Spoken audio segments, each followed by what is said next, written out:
Di tanah yang kini berdiri megah Masjid Sabilillah, dulu tersusun strategi perang. Jaringan pejuang pesantren meliputi para ulama hingga para santri melawan penjajah hingga titik darah penghabisan.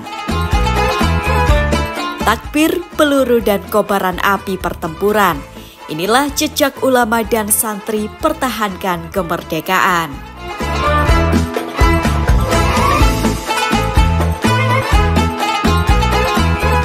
Assalamualaikum warahmatullahi wabarakatuh.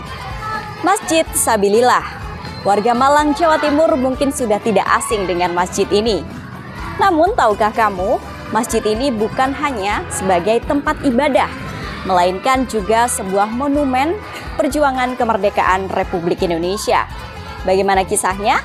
Selengkapnya akan kita ulas hanya di Times Review.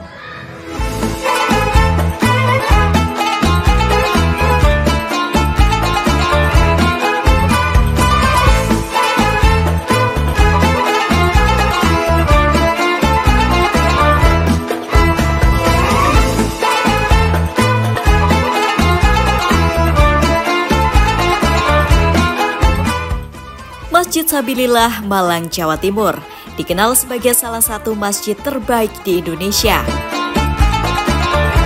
Penghargaan dari Kementerian Agama sebagai masjid percontohan tingkat nasional semakin menegaskan reputasinya.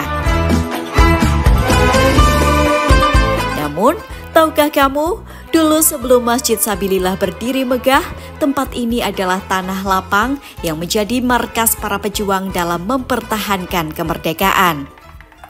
Para pejuang itu tergabung dalam pasukan bernama Laskar Sabilillah dan Laskar Hizbullah yang terdiri atas kalangan para ulama dan santri. Di tanah inilah mereka menyusun strategi untuk bergabung dengan arek-arek Surabaya untuk mempertahankan kota dari gempuran tentara sekutu dalam pertempuran 10 November 1945 di Surabaya. Pada 10 November 1945, Laskar Sabilillah di bawah komando Kiai Haji Mashkur dan Laskar Hizbullah yang dipimpin Kiai Haji Zainul Arifin dengan kobaran semangat kaum santri mengalir ke medan pertempuran di Surabaya bersama pasukan divisi Untung Suropati pimpinan Maijen Imam Sujai. Mereka melawan penjajah hingga titik darah penghabisan. Menghadapi musuh yang kian nyata hendak menjarah hak dasar bangsa Indonesia, kemerdekaan.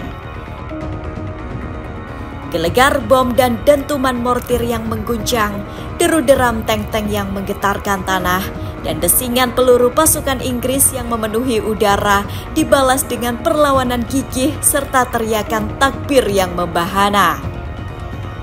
Pidato agitatif Bung Tomo semakin membakar semangat mereka. Selama banteng-banteng Indonesia masih mempunyai darah merah yang dapat membikin setaris kain putih, merah dan putih, maka selama itu kita mau menyerah kepada siapapun juga. Saudara-saudara rakyat Surabaya, siaplah, keadaan genting. Tetapi saya peringatkan sekali lagi, jangan mulai menembak. Baru kalau kita ditembak, maka kita akan ganti menyerang mereka itu. Kita tunjukkan bahwa kita ini adalah benar-benar orang yang ingin merdeka. Dan untuk kita, saudara-saudara, lebih baik kita hancur semua daripada tidak merdeka. Sebelum kita tetap merdeka atau mati. Dan kita yakin, saudara-saudara, pada akhirnya pastilah kemenangan akan jatuh ke tangan kita. Sebab Allah selalu berada di pihak yang benar. Percayalah saudara-saudara, Tuhan akan melindungi kita sekalian. Allahu Akbar, Allahu Akbar, Allahu Akbar. Merdeka! Pertempuran dahsyat ini berlangsung selama kurang lebih 3 minggu dan tercatat sebagai salah satu pertempuran terberat dalam sejarah bangsa Indonesia. Begitu sengitnya perlawanan hingga pihak Inggris menyebut pertempuran ini sebagai inferno atau neraka yang menelan puluhan ribu jiwa.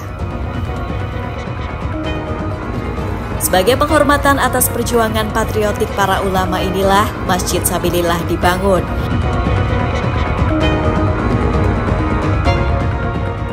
Di teras masjid, sebuah prasasti kecil terpahat dengan penuh makna. Masjid Sabilillah sebagai monumen perjuangan kemerdekaan Republik Indonesia 1945 yang dipelopori oleh alim ulama. Jadi pada hakikatnya Masjid Sabilillah ini merupakan runtutan sejarah dari perjuangan bangsa Indonesia. Pada saat menjelang 10 November itu ada dua laskar yang kita kenal yang sama, yang pada saat itu berjuang untuk mempertahankan kemerdekaan Republik Indonesia. Yang pertama adalah Laskar Hizbullah yang dipimpin oleh Kiai Haji Zainul Arifin, dan Laskar Sabilillah yang dipimpin oleh Kiai Haji Maskur. Nah, karena mereka itu bergerilya, nah Masjid Sabilillah ini salah satu markas untuk pertemuan dari persiapan bergerak ke Surabaya. Kalau yang Hizbullah itu para kiai, ya, kalau yang para pemuda itu dari pondok pesantren, santri-santri itu bergabung di Laskar Sabilillah. Jadi memang Masjid Raya ini dimaksudkan satu itu sebagai monumen perjuangan di mana ulama yang bergabung tadi, yang kedua adalah menghormati, mengabdikan ketakwaan, kepahlawanan para ulama. Terus yang tiga meneladani semangat seperti itu.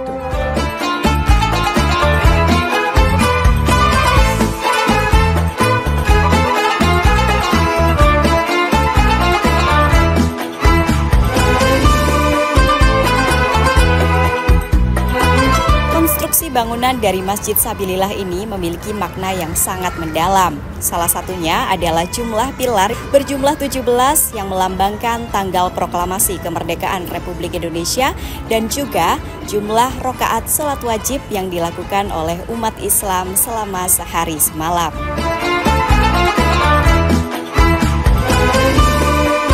Ya, konstruksi bangunan Masjid Sabilillah mengandung makna yang sangat mendalam.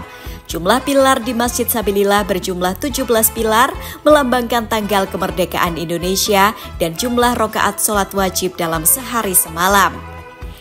Tinggi bangunan Masjid Sabilillah adalah 8 meter yang melambangkan bulan ke-8 atau bulan Agustus, bulan di mana Indonesia merdeka dari penjajah, serta melambangkan 8 pintu surga dambaan umat manusia. Sementara, untuk tahun kemerdekaan Indonesia 1945 digambarkan pada lebar masjid dan tinggi menara yakni 45 meter.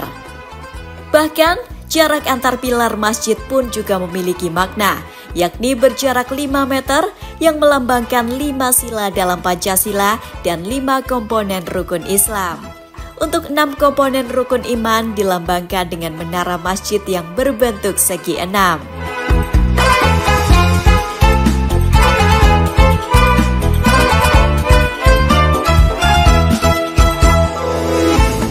Allahu ahad, Allahus samad, lam yalid wa lam yulad wa lam yakul lahu kufuwan ahad.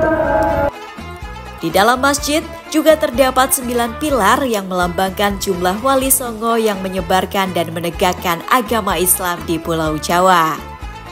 Garis tengah kubah memiliki panjang 20 meter yang melambangkan 20 sifat mulia Allah Subhanahu wa Ta'ala.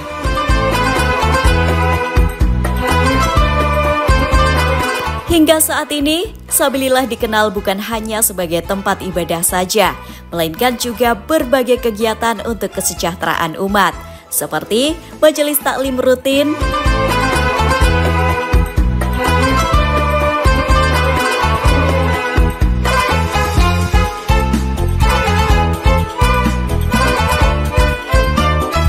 berbagai kegiatan remaja masjid, konsultasi tentang keagamaan, keluarga atau perkawinan, berbagai kegiatan sosial kemasyarakatan, bimbingan manasik haji gratis, dan lain-lain. Yayasan Sabilillah juga mengelola sekolah,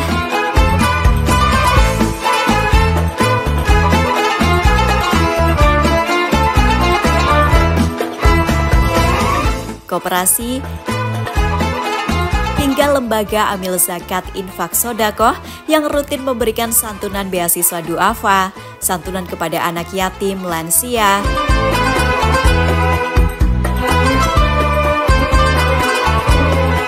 hingga hingga bedah rumah yang kurang layak huni, dan masih banyak lagi.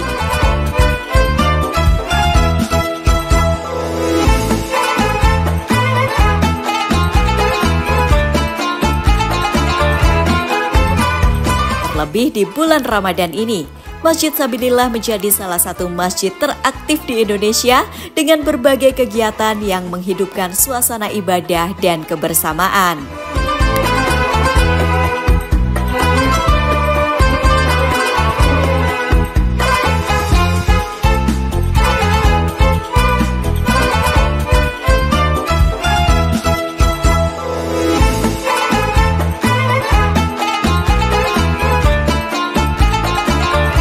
Demikian Sobat Jatim Times, kisah mengenai Masjid Sabilillah yang memiliki nilai historis dan juga perjuangan yang begitu melekat.